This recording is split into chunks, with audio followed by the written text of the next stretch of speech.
So the first thing that we need to do is to define Christianity to an extent and Western values. And we're going to do that in the reverse order. We're going to look at Western values first. And when we speak about value in the context of the Western world, we're talking about the shared collective beliefs, the cultural identity, or the heritage of Western Europe primarily, but also through the long history of Western Europe that we will briefly kind of ramble through or rush through in a minute.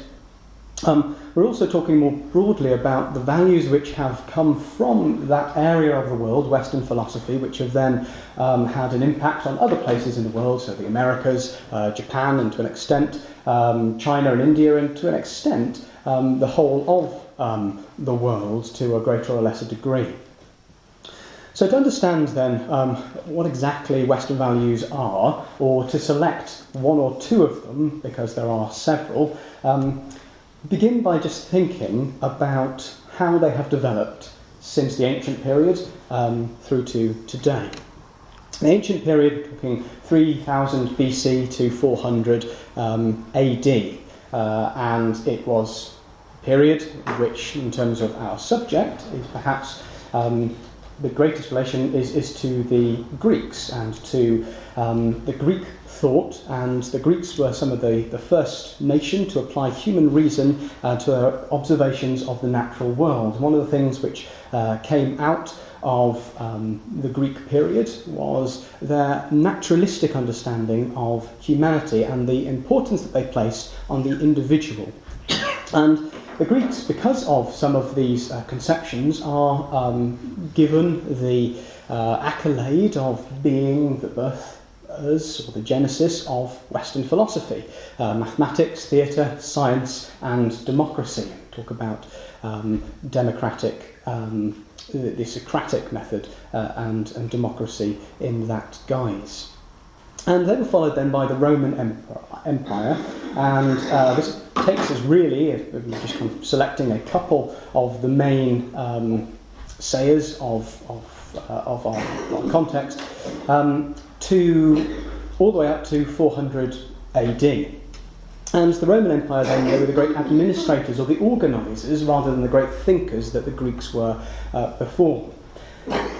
The next period of history then is really the Middle Ages, and that takes us from 400 all the way to 1400 AD. And the first half, or the first 1,000 years of that period, was partly characterised by the disintegration of the Roman Empire. So there was the destruction of the Roman Empire and through the migration of different Germanic and other tribes which kind of poured in and split apart that empire. So it was a great destabilising period in history. One of the things that did occur in terms of Western thought or Western values was the supremacy, the rise, even amongst those different Germanic tribes, of Christianity as the dominant religion of the Western world. And this was an explosion from roughly 300, 400 AD, all the way throughout then the Dark Ages, as they are described. It was also during this period then that we have the rise of Islam, which provides a counterpoint to thinking about some of the values, the Western values, or the values that came out of the Western world. And at the end, or throughout this period then, the Pope, the Christian Church, was characterised primarily by papal Roman Catholicism, and he emerged then, and Catholicism emerged as the most powerful institution to kind of spread throughout Western Europe, the Orthodox Church in the East. Now, Petrarch was a writer in the 1300s, and he was the one that first ascribed the term Dark Ages to this great period of time. And the reason that he did this was because as we began to come out of the Dark Ages, or the Middle Ages, towards the end of, or towards Petrarch's life, he saw the beginning, the Greeks and the Romans, and this great period in between as being, in comparison to the Greeks and Romans, and then what came after the beginnings of the Renaissance, as a period of a lack of human thought, a development of human thought. But one of the things that did happen throughout this period, which is relevant to us, is the development of a feudal system. So medieval society was organised with feudal stratas, And the basic system then was lord and or vassal relationship, and the mobility between this structure was fairly stagnant. If you were born poor, you stayed poor. If you were born rich, you stayed rich. And the development of ideas of philosophy throughout this year was not exclusively, but primarily related to the development of the church. So it was largely focused on the teachings of the church and the dominance of the church in terms of the Catholic Church. It's also important to note that in that period, throughout the Middle Ages, very few people had access to or could read, and therefore it was a lot of the thoughts were filtered through the clergy, monks and priests that could read and write. Now we emerge at the end of the Middle Ages then, and we enter into the Renaissance from 1400 to about 1600, and the Renaissance, is the very phrase Renaissance harks back to the original thinking of the Greeks and the Romans, and it took this concepts and the focus on the human and the individual, and it kind of explored it through building on what the Romans and the Greeks in particular, had thought and had come to understand about humans. And this period then focuses on, and from this emerges a real clarity around the concept of humanism, which as its most basic places a renewed value on the individual's ability to understand the world. And this was then a divergence from what happened in the Middle Ages, where there was this great focus upon what does the church and the state think. Now there was this beginning to move towards what the individual is able to understand and observe in their lives. One of the other great developments throughout the Renaissance was the Protestant movement. So this was the great challenge then that would characterise a lot of the religious history that came after it. And it was also a period of scientific revolution. And with the Protestant Revolution then, or the Protestant Reformation, that also, along with the kind of the focus on the individual, helped to bolster another focus on the individual from a religious perspective, because in the advent of the printing press, which came together with the Protestant movement, there was a focus on the individual and their relationship with the Bible, reading for themselves what was in the Bible, rather than listening or learning by rote the things that they were being told by the clergy. So you can see this focus then that moves from the ancient period, the Greeks and the Romans, on humanism and the individual, the movement throughout the Middle Ages towards the Renaissance. And then we arrive at the early modern period, which takes us from about 1600 to 1800. And that, from a political, realpolitik perspective, was characterised by a lot of fighting between Catholics and Protestants, and also the development of nationhood. So we get in the period of the early modern period the development of nations, which will eventually become the nations or clearer national boundaries that we see today.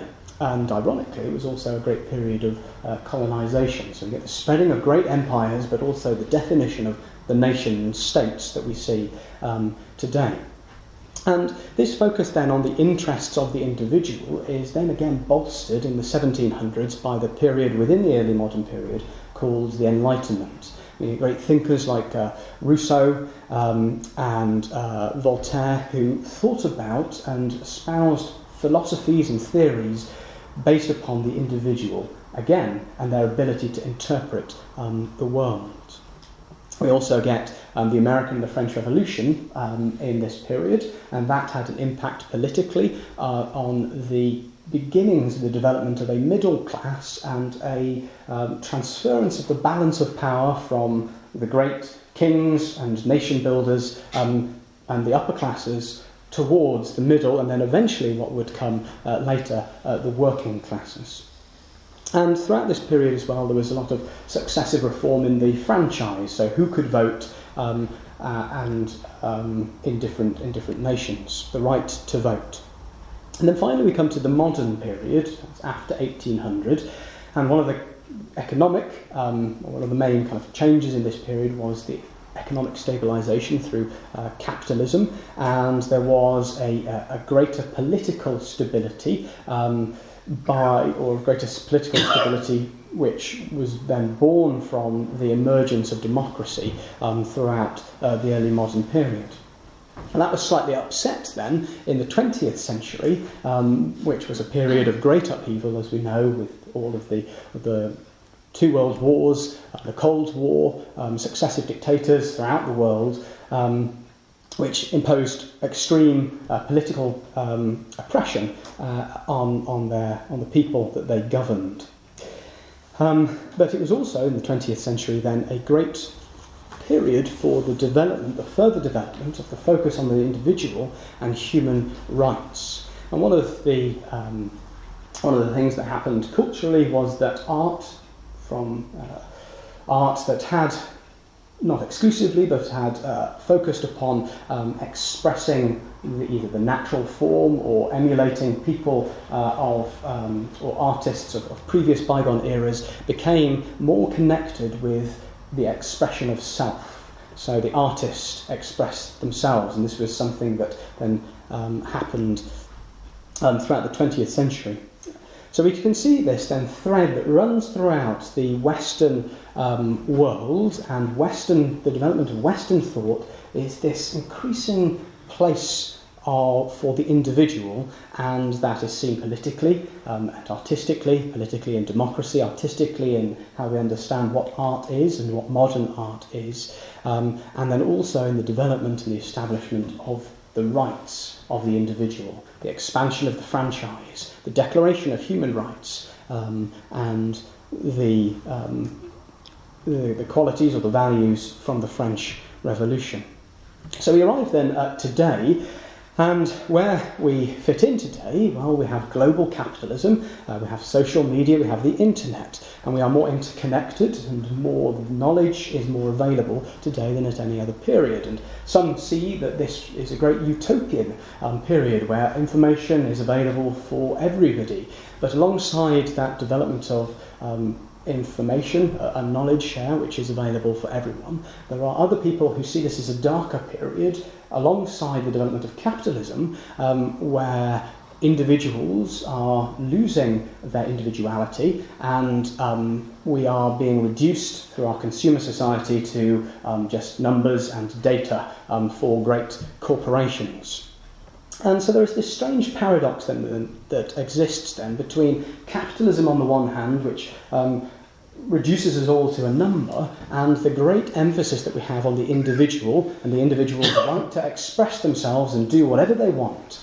And this then, and to uphold all of the freedoms which are seen as universally accepted in Western, as a value of Western civilization. So although it's a considerable simplification to condense all of that history, we want to just take two concepts that run throughout it: the rights of the individual and the political expression of the rights of the individual, which is democracy.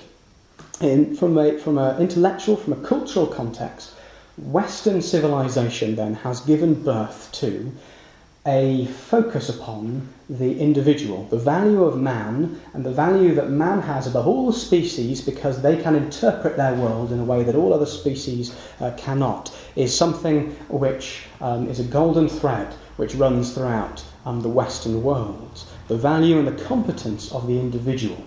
And therefore, because of the value and the competence of the individual possesses rights. They have a right to freedom of expression. They have a right to a government which allows them those freedoms. Now, is the rights of man and the political expression of that democracy then, is that compatible with a view of Christianity? Well, from one perspective, we could argue that some of the underlying or the core aspects of Christianity, bearing in mind that we can also see that Western civilization owes a lot of its thinking to Christianity, whether it's Protestant, Catholic, the interplay between the two, bearing in mind that, we can see that perhaps values such as tolerance, which may be seen as coming from some of the Christian teachings of Christ in the New Testament, the value of equality, for instance, as well, the equality of humans. We can see those two things which are enshrined and are kind of the bedrock of some of those Western thoughts, marry quite nicely to things like Galatians chapter 3, where we read that there is neither Jew nor Greek, neither bond nor free, there is neither male nor female, ye are all one in Christ Jesus. So we can see that there is perhaps some connection between Western values and some of the things that we might associate with Christianity. But, as we will see, this does a disservice to Christianity and is really a misinterpretation. The other thing that we want to note is that although Christendom, the organised Christianity, has had a massive impact on the development of Western thought, what is Christianity? Because today we have roughly 2 billion Christians in the world, and break those down into 4 main denominations, but then further they can be broken down into 40,000 different denominations, 40,000 different ways in which Christians organise themselves today.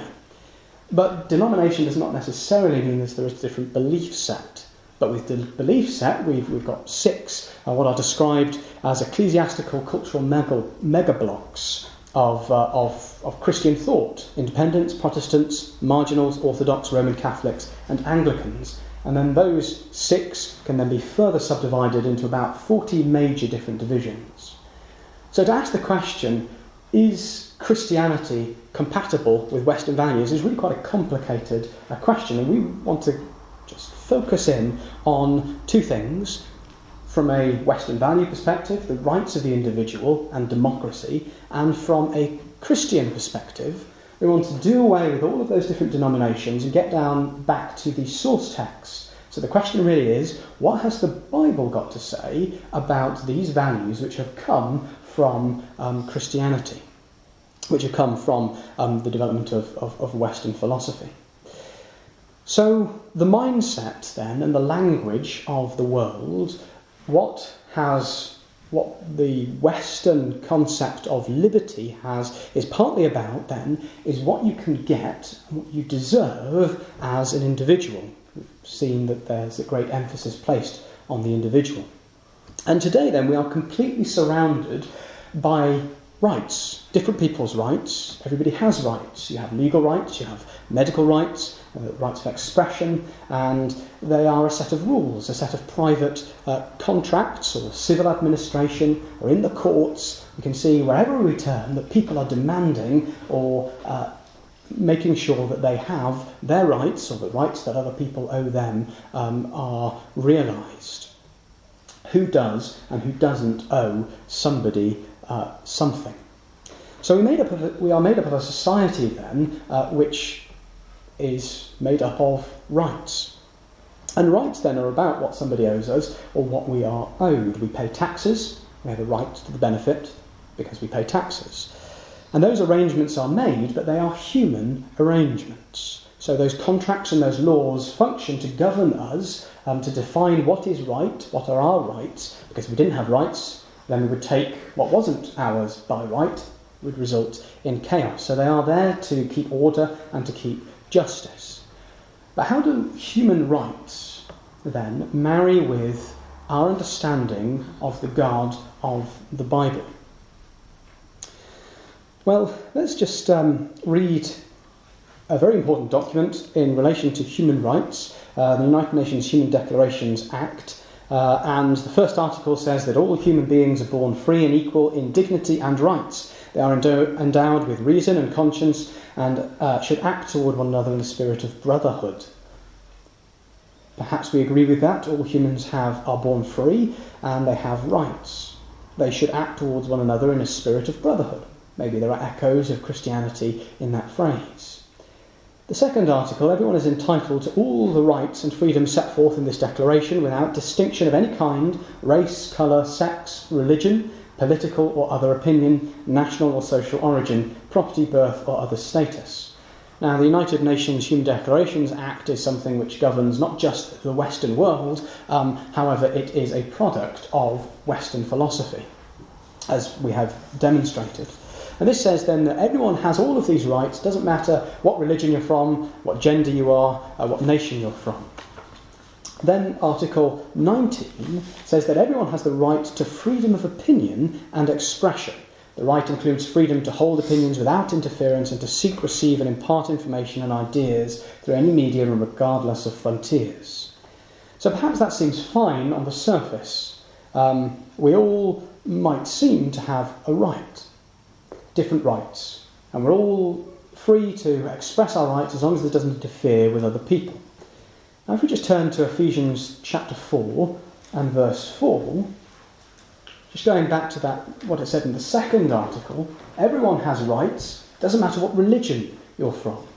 What do we read in Ephesians chapter 4 verse 4? We read that there is one body and one Spirit, even as ye are called in one hope of your calling, one Lord, one faith, one baptism, one God and Father of all, who is above all and through all and in you all. So how does the concept of there being no discrimination because of religion then harmonise with Ephesians 4 and verse 6? There is one God and Father of all, who is above all and through all and in you all.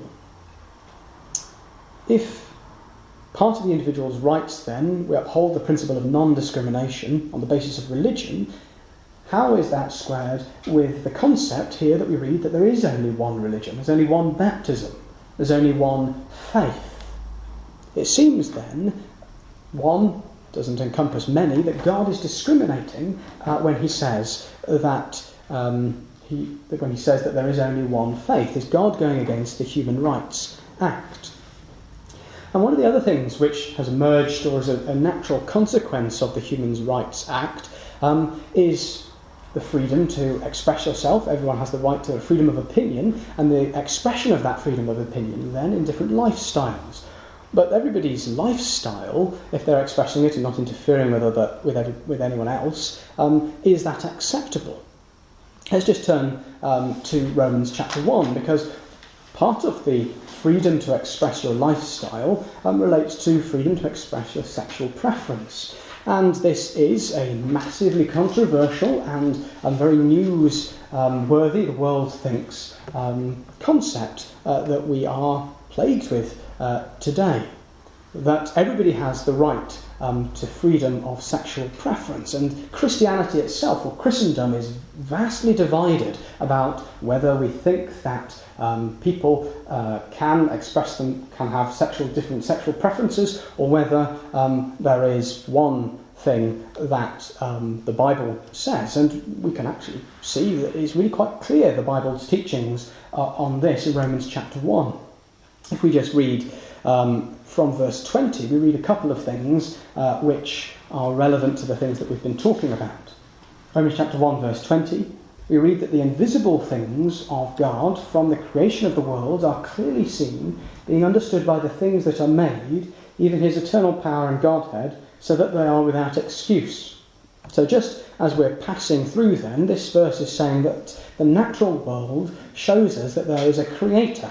Now, one of the things that Western philosophy has done has replaced that concept with the scientific method, which has said that actually man and man's observation tells us more about the world, and that replaces any understanding that we get from the Bible. But the Bible tells us that the natural world shows us that there is a creator. So creation supports there being a creator. Science supports, or should support, our observation of the natural world through the scientific method. Our investigation of that should lead us naturally to an understanding that there is a creator. So just in passing, we can see that there is one difference here, perhaps with some of the values that, or the emphasis which has been placed in Western thinking. Now, verse 25, we read of those who have. And let's read from verse 21.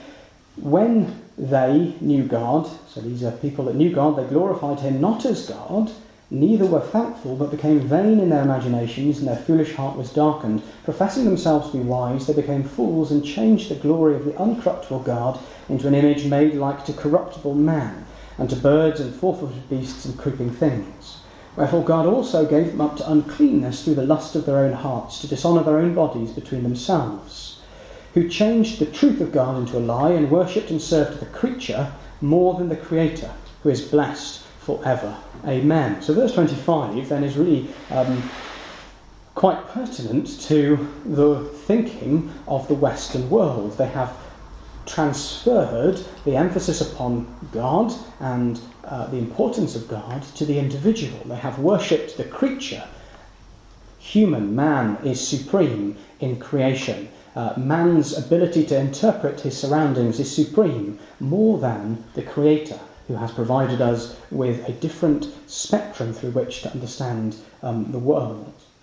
And then it goes on to say, and for this cause God gave them up unto vile affections, for even their women did change the natural use into that which is against nature, and likewise also the men, leaving the natural use of the woman, burned in their lust one toward another, men with men working that which is unseemly, and receiving in themselves that recompense of their error, which was meat. And even as they did not like to retain God in their knowledge, God gave them over to a reprobate mind, to those things which are not convenient.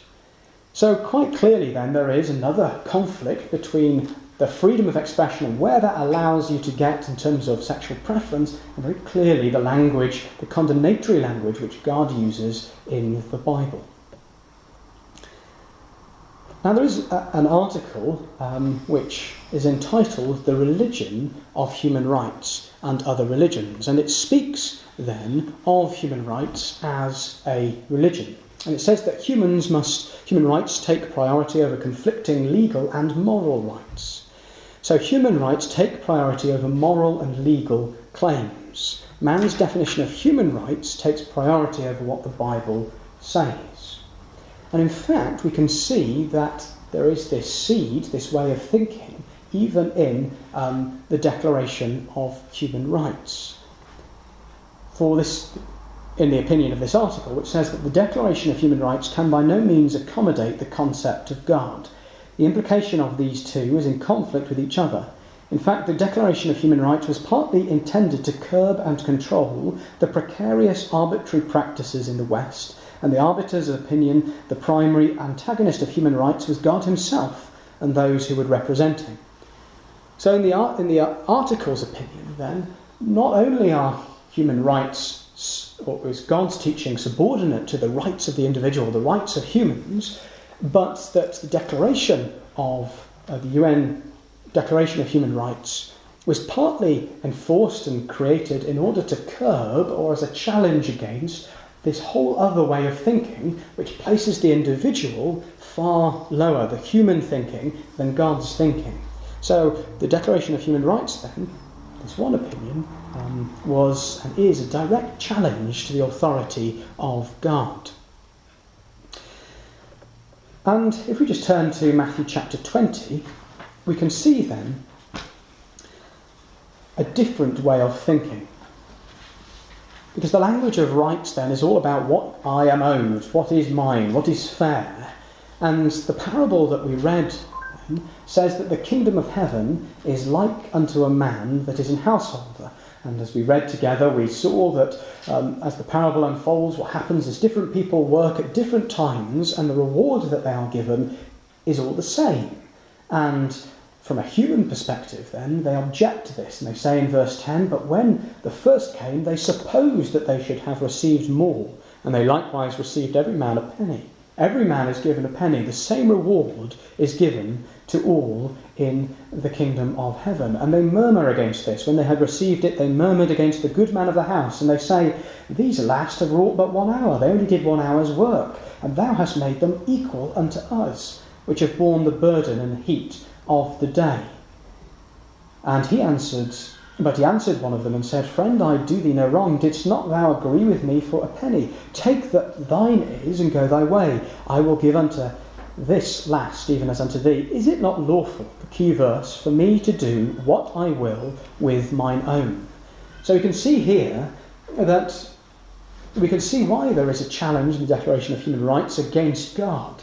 If we believe that man is not supreme and is not owed things by virtue of being or existing, but we think that actually man is part of God's creation, then it puts man in a very different perspective. And actually, God can do whatsoever he wants with his own creation. And if we just turn to a couple of other verses, we can see what the Bible teaches us about the relationship between God, supreme, and what man is, which really humbles man, which totally unwinds or unpicks that whole development of human thought which has built and built and built man up to be what he is and to place him on a pinnacle. And what we read in the Bible is that man is of no comparison to God. If we just turn to Psalm 50 and verse 7.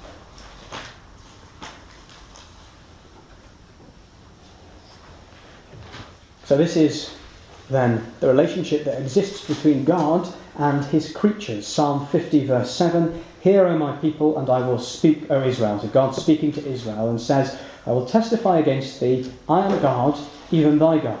I will not reprove thee for thy sacrifices or thy burnt offerings to have been continually before me.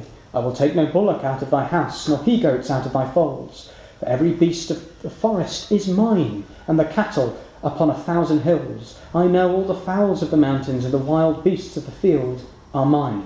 If I were hungry, I would not tell thee, for the world is mine, and the fullness thereof. Will I eat the flesh of bulls, or drink the blood of goats?" It's a very different perspective. The world doesn't belong to man. Man doesn't have a right to create a government or a right to property, as those things which are enshrined in the Declaration of Human Rights. The world belongs to God. Isaiah 42 and verse 5.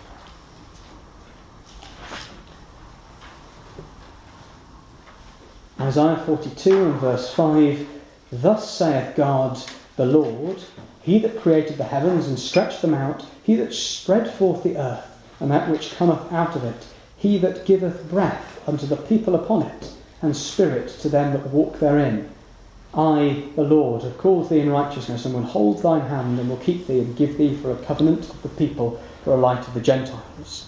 This is the Creator, and he is the sustainer of all life on earth.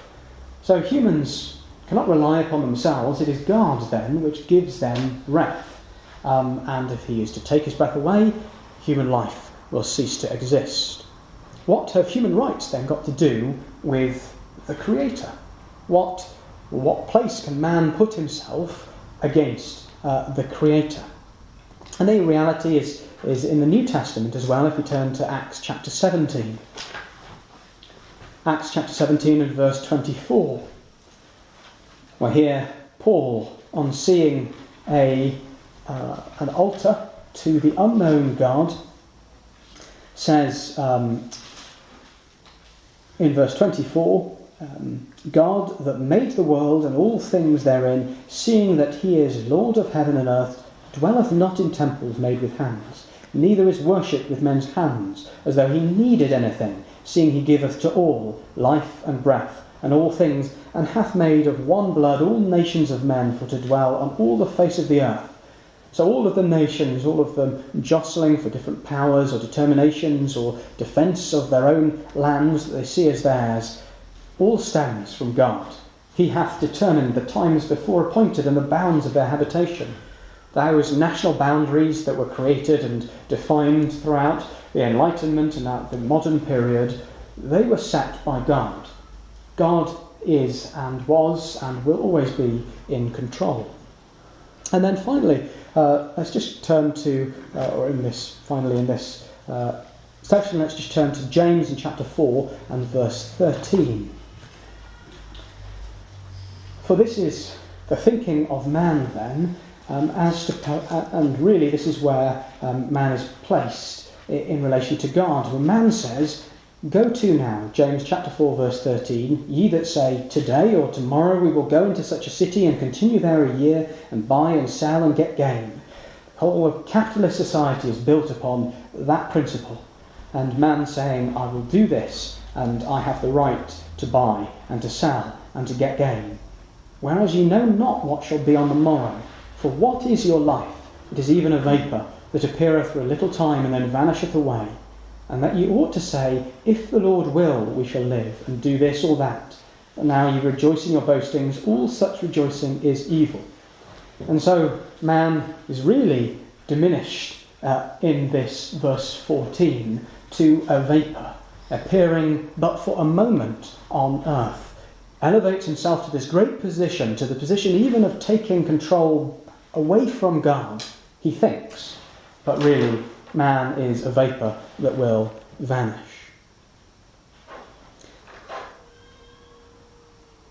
So this then is the way in which we should see the position of man and the rights of man against the position of God. Man is not supreme. All that man really has the right to do is to die because of his sin. Now, the expression then, in this shorter last few thoughts on the expression of those human rights in a political guise, which is democracy. Because one of the key developments in Western philosophy has been the development of this political system, democracy, universal suffrage. Everybody has a right to vote, to elect a government. Is that what the Bible teaches? We'll just turn to 1 of Timothy and chapter 2. Because actually there is, in the stability, the relative stability that democracy seems to offer, there is a commentary that the Bible makes on governments in general, whether they are democratic or whatever other guise they're in. Where we read in 1 Timothy chapter 2 and verse 1, I exhort therefore that first of all supplications, prayers, intercessions and giving of thanks be made for all men, for kings, and for all that in authority, that we may lead a quiet and peaceable life in all godliness and honesty. So we are thankful, and we should pray for the relative stability that we have in this country, and as Timothy has been told, that they should pray for kings and authority, that the stability in whatever system of government there is allows for the practice of our worship to God. We're thankful for that. And in the same vein, we read in Romans chapter 13 and verse 1. Romans chapter 13 and verse 1. Let every soul be subject unto the higher powers, for there is no power but of God. The powers that be are ordained of God. Whosoever therefore resisteth the power resisteth the ordinance of God, and they that resist shall receive to themselves damnation. For rulers are not a terror to good works, but to the evil. So we're told a couple of things here. We're told that God establishes different kingdoms and governments. We should be in subjection to them. We should obey the rule of law, and we're not espousing that we do anything else. What we are saying is the system, the democratic system, which is the political result of Western thinking, is that compatible with where Christianity ultimately is going? And ultimately God's purpose with the earth then, clearly from passages such as Romans chapter 13, he has allowed all of these powers to exist. He has overseen the development of Western thought and of the structures and the governments and the nations which have come and which have gone. But let's just turn to Ephesians, because the world that now is not the world that will be. Ephesians chapter 1 and verse 20, where we read a prophecy of the Lord Jesus Christ. Ephesians chapter 1, verse 20, from verse 19, what is the exceeding greatness of God's power to usward who believe, according to the working of his mighty power, which he wrought in Christ, when he raised him from the dead and set him at his own right hand in the heavenly places, far above all principality and power and might and dominion, and every name that is named, not only in this world, but also in that which is to come. So that which is to come then, and here is the prophecy, and hath put all things under his feet, and gave him to be the head over all things to the ecclesia, which is his body, the fullness of him that filleth all in all. So partly this is the way in which the power God has given to Christ in heaven, but also this speaks of, or makes reference to, that which will exist in the time to come when Christ returns to the earth and when he will establish God's kingdom on earth. Not the kingdom of man, but a kingdom which is directed and controlled and governed by God's righteous and his totalitarian rule. There is going to be no human rights. There is only going to be the righteousness of God. What God says, his rule, will come to pass, and Christ will govern on God's behalf, above all principality and power, and hath put all things under his feet. In the same vein, let's just turn to Zechariah, an Old Testament prophet, and another prophecy of the end time, which speaks about then the different nations existing, but that they are ultimately under the control of God. We read in Zechariah 14 verse 16 that it shall come to pass that everyone that is left of all the nations which came against Jerusalem shall even go up from year to year to worship the King, the Lord of hosts, and to keep the Feast of Tabernacles. And it shall come to be that whoso will not come up of all the families of the earth unto Jerusalem to worship the King, the Lord of hosts, even upon them shall be no rain. So, not only do we have Christ here at the head of all of these nations, the nations made to come up to worship Christ, but Christ is not going to be democratically elected. People aren't going to say, I vote for Christ. Christ is going to come and establish, through the power of God, a kingdom which spreads throughout the whole of the earth.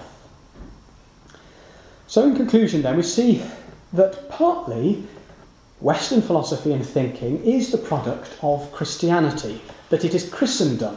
It is the development, and very often, more often than not, the false development, the pollution of really the core values of the Bible, which have influenced Western thought. And the reality is that the principles of democracy, of human rights, freedom of expression are not really principles which are found in the Bible. And despite man's best efforts to create a system, a world, a future where man is supreme, it's not really working out very well, and we can see that in the news every day. It is spiralling out of control, where we have traditional Islamic views hitting against and marring against an increasingly liberal Western society. They are not compatible.